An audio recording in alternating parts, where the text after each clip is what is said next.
নম্বর উদাহরণ, আল্লাহ রাব্বুল আলামিনের এই বাইতুল্লাহকে বলা হয় বাইতুল আতীক। কি নাম? বাইতুল আতীক। সূরা হজ আয়াত নম্বর 29 আল্লাহ রাব্বুল আলামিন এই আয়াতে বলেন, সুম্মা লিয়াকুযু তাফাতাহুম ওয়ালইউফু নুযুরহুম ওয়ালইয়াতাওয়াফু বিল বাইতিল আতীক।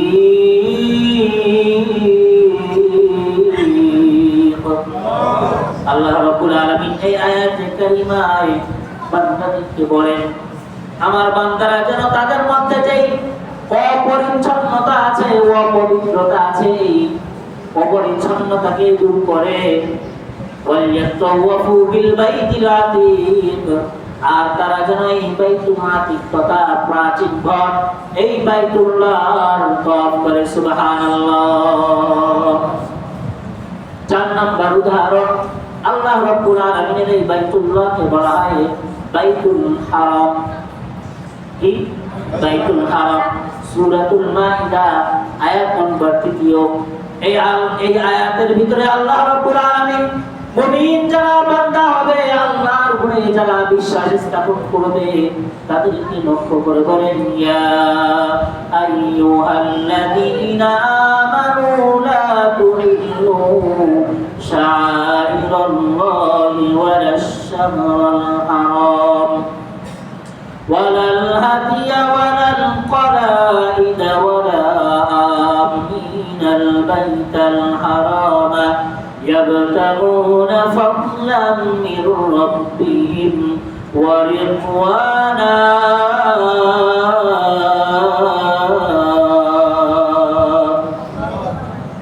আল্লাহ রাব্বুল আলামিন এই আয়াতে কারিমায় মুমিন বান্দাদেরকে লক্ষ্য করে বলেন, ও আমার মুমিন বান্দা বান্দিগণ, লা তুহিল্লু শাআইরাল্লাহ,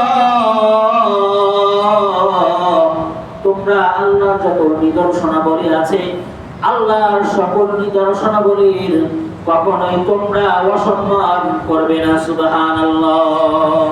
ওয়ালাশ শাহরুল হারাম, আর আল্লাহ তোমাদের জন্য যে সম্মানিত মাস দান করেছেন, এই সম্মানিত মাসগুলোকে কখনো অসম্মান করবে না।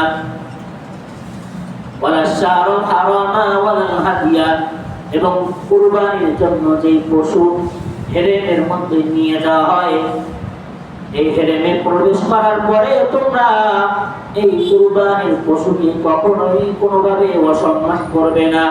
ওয়াল কলাইদ, কুরবানির পশুকে কখনো অসম্মান করবে না। এটা হলো যারা বাইরে আমরা আছি, যারা হজ করতে যাই না তাদের জন্য।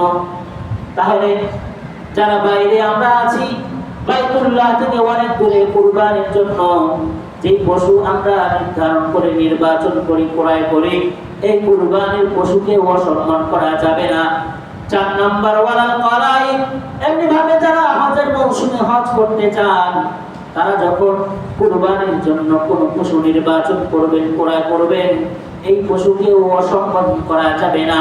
আল্লাহ রাব্বুল আলামিন আরো বলেন, ওয়ালা আমিনাল বাইতাল হারাম, আর যারা আল্লাহর ঘরে যাত্রা করে, আল্লাহর ঘরে যারা হজ করবার জন্য বাইতুল্লাহর দিকে যায়, তাদেরকেও তোমরা অসম্মান করবে না।